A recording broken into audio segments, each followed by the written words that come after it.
Hello. Qua qua ô chu mong qua ple ra tục lẹ này này có cứ bé có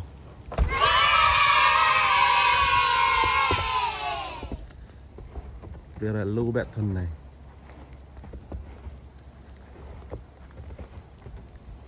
ple ai lại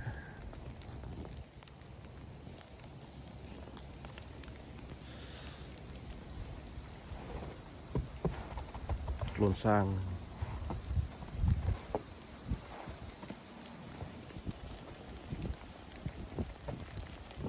lẹ mai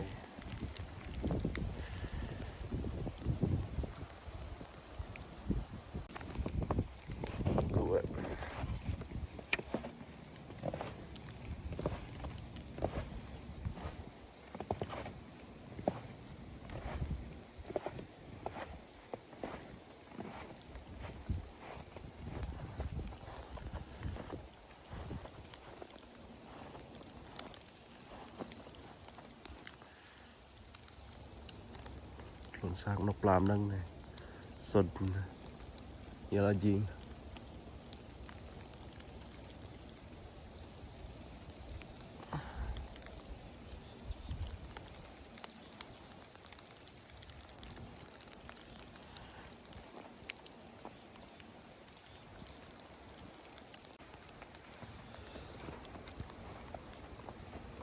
nó hết luôn đi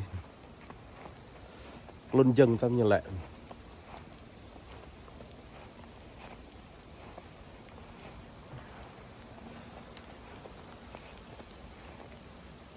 sáng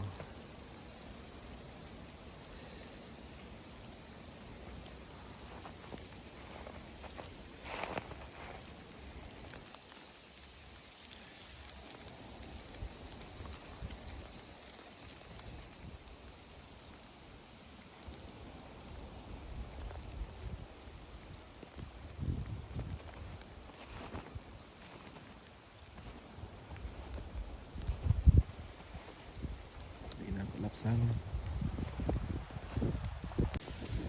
yeah, nắp sáng này này rồi để snow clum chứ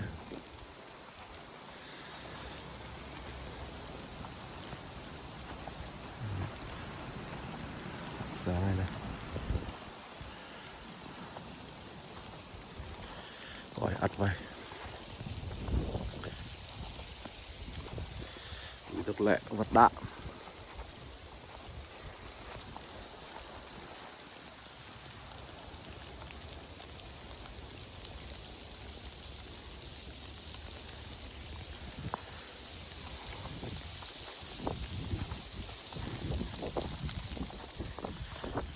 sáng này.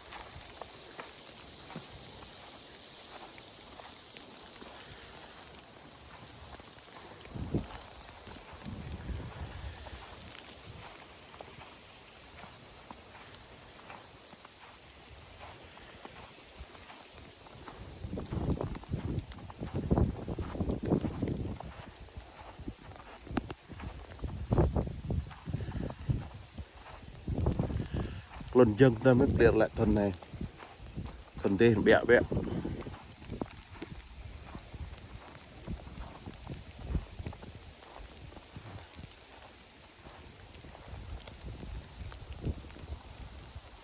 được lẹ vào này ạt vai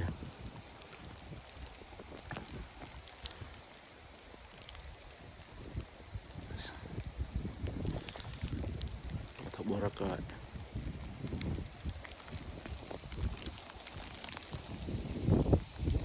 sáng này nè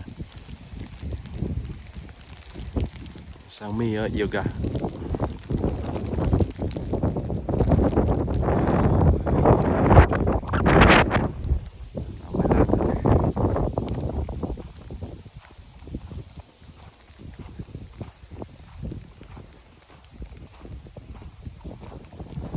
như lại ở vật đạn thì đi đây hỏi đi đây luôn đây bơm rồi làm đường nhựa một bông không chứ mỏ nó hiểu vào nục và cát yêu san plôn nè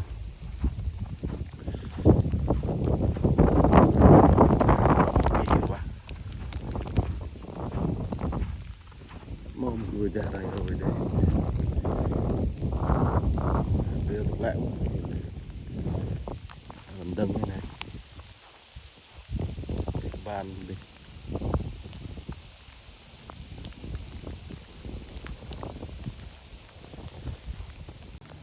đây mì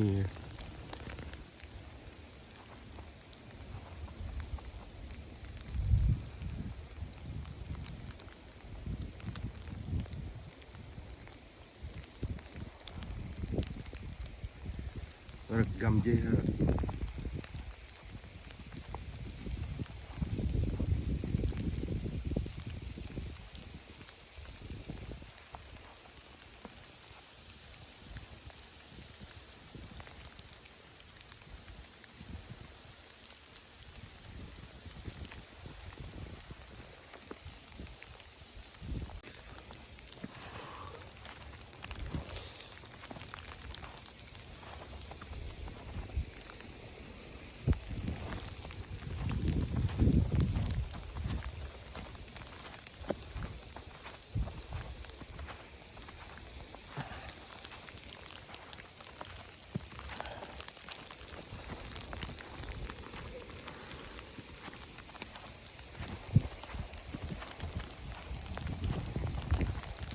Nes jin so jin bị alain snow mogang nó ngó tâm bờ go inside get your glove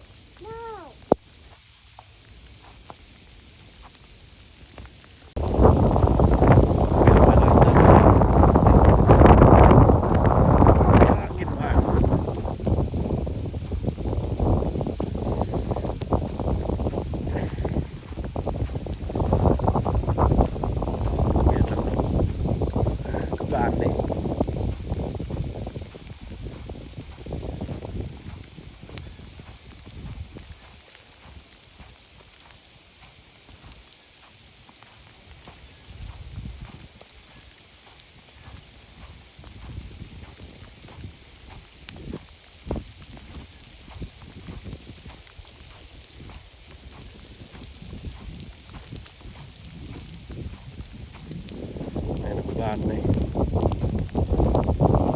đi thì gọi là tay trang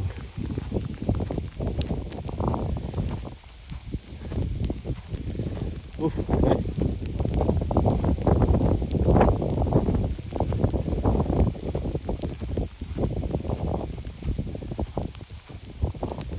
Đấy, các bạn e này e như sang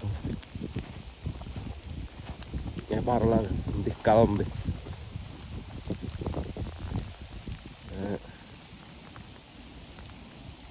sân giường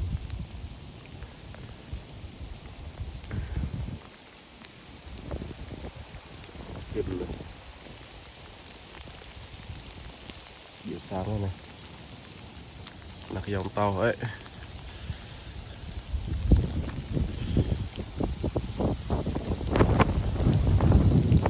một lần quay là kẹ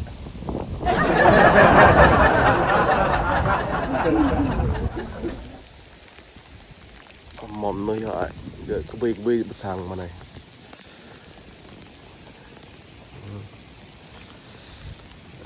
lồng ban plong rova can đôm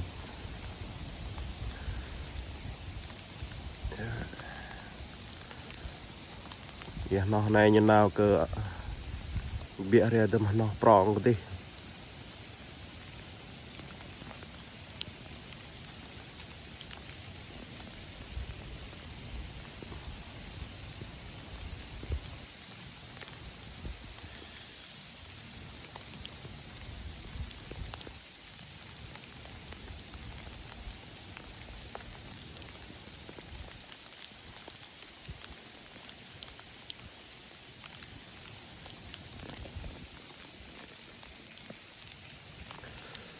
một can măn hỏi này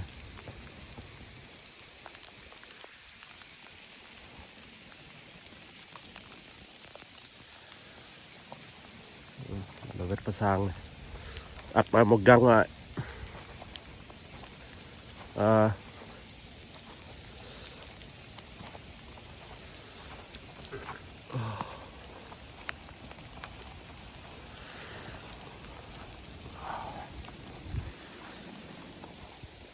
nó mệt đẹp rồi.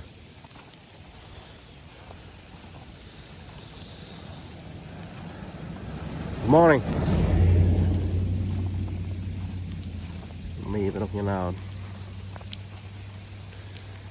Giờ ngàn po mà. Chào buổi sáng như lệch. Có gửi qua ắt mai nè, lên lăng video này pap thương tình đại alert lại yon lại nè nè. Press subscribe, like, okay?